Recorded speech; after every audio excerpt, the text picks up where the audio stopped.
everyone, my name's Kaylee. I'm one of the early ed practitioners from the 0 to 19 Service Engaged for the Special Educational Needs and Disabilities team.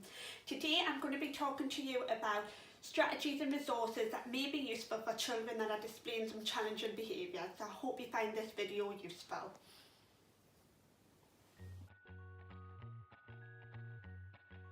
As parents and caregivers, we can sometimes predict when our children are going to have a tantrum or a meltdown. Sometimes we can see when our child's getting agitated and frustrated, and by using some of these calming toys, it can stop that from escalating further. So use of the expanding ball can be quite good. It helps with breath control, so breathing in and out. Breathing in and out. It can be really calming for our children. Also, use of other sensory balls can help too. So use of a spiky sensory ball can be really good for sensory input. Also, as it lights up, it can be really good to watch the lights and have it calming for children. Other sensory balls can help with such as stress release, getting all that frustration and anger out by pressing down firmly can be really helpful, and use of bubbles can be really helpful too. Bubbles are really good for breath control and calming, as they can watch the bubbles float down and it can keep them lovely and relaxed. It creates a calming environment. Use of lava lamps can be quite good too, watching all the oil form together and slowly going down. And use of Play-Doh can be really good for frustration, getting the hands messy.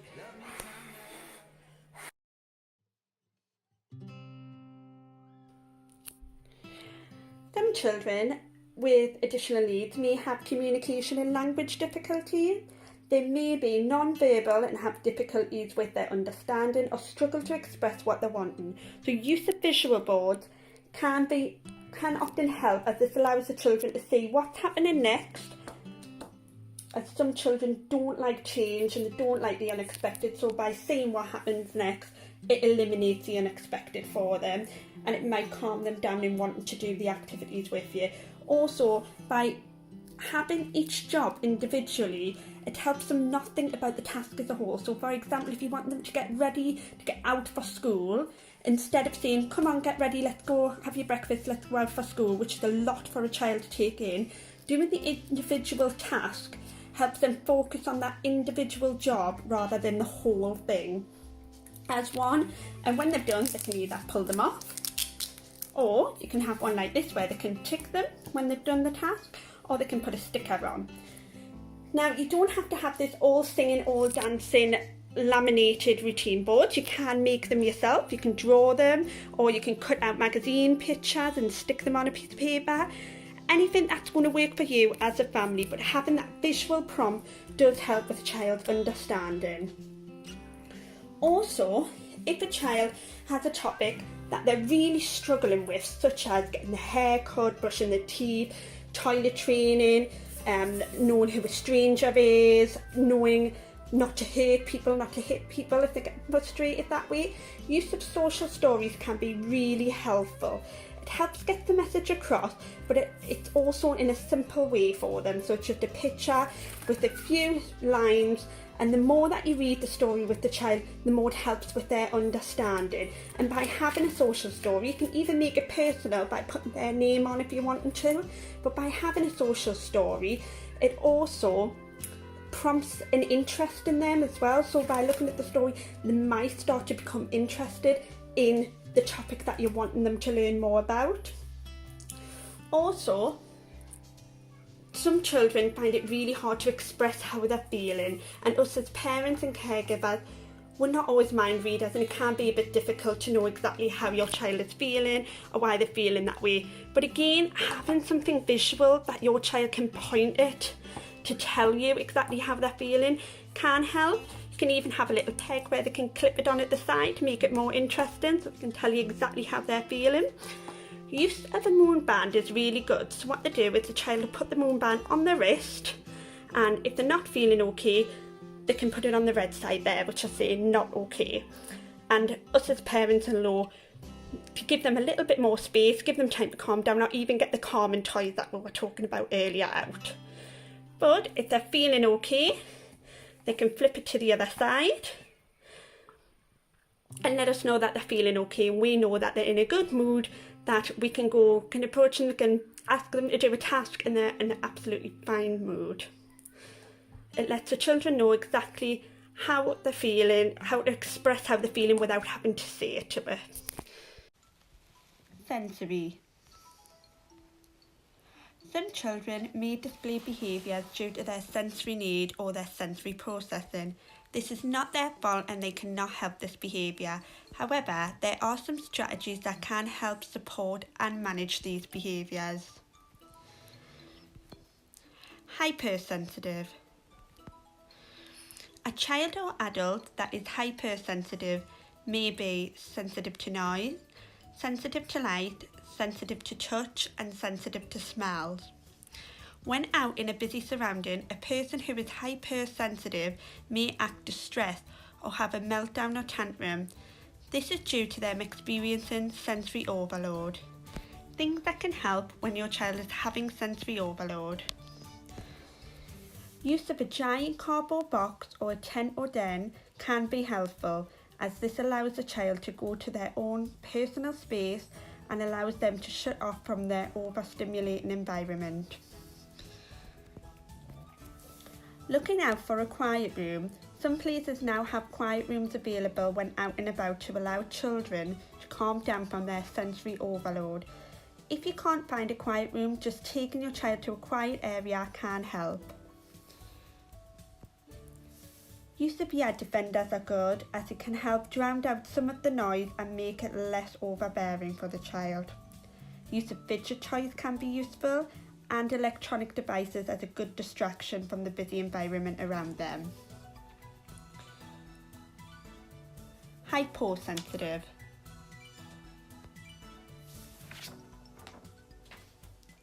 A person may also be hyposensitive.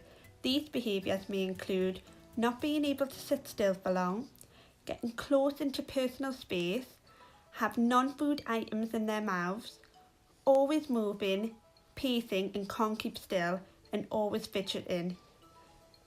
Things that can help: a weighted blanket or a weighted cushion can offer pressure, which may help your child stay still for longer and gives a feeling of containment.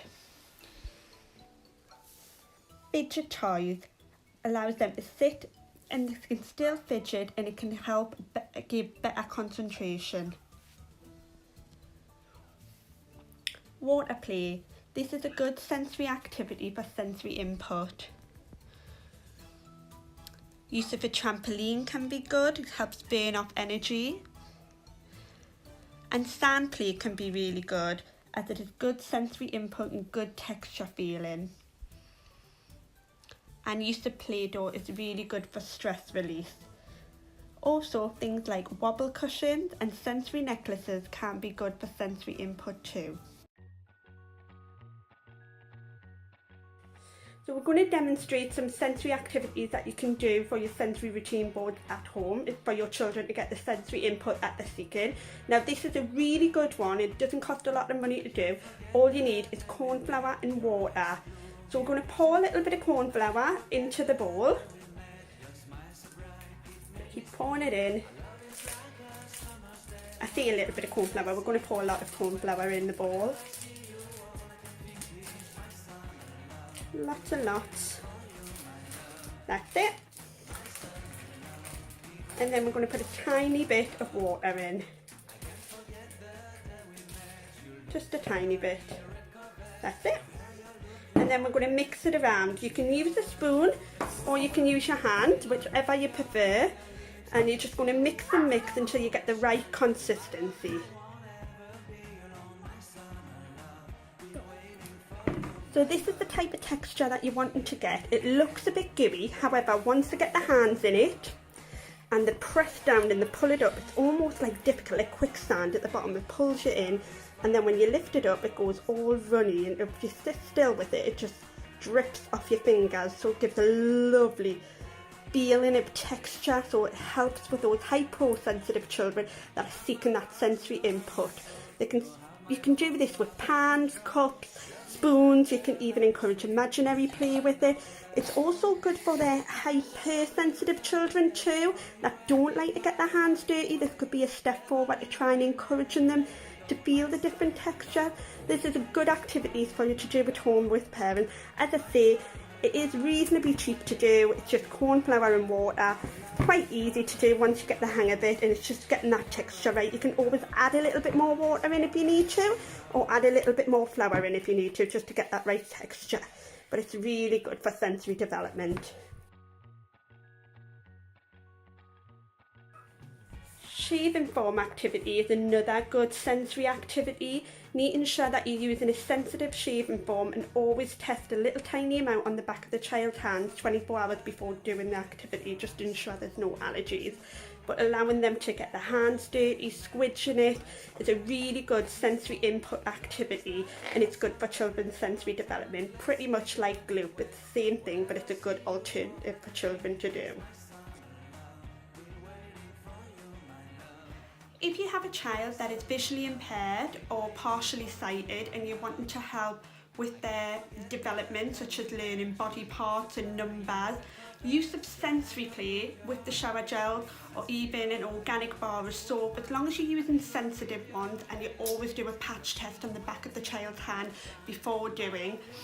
This can be really useful in helping with their child development. So what I would recommend doing is getting a little bit of the soap. What this does is it enhances all the other senses.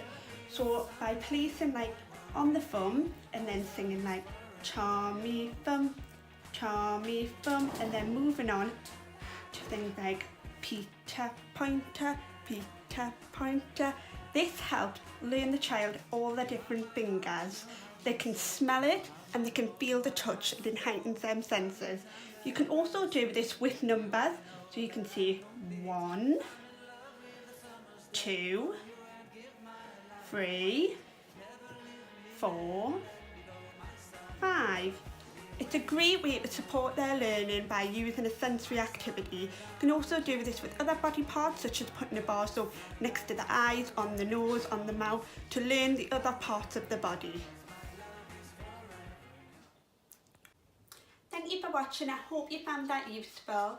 Please keep your eye out for our Facebook page, which is the Grown Healthy No to 19 Gateshead, for other videos, hints and tips and information for parents and carers.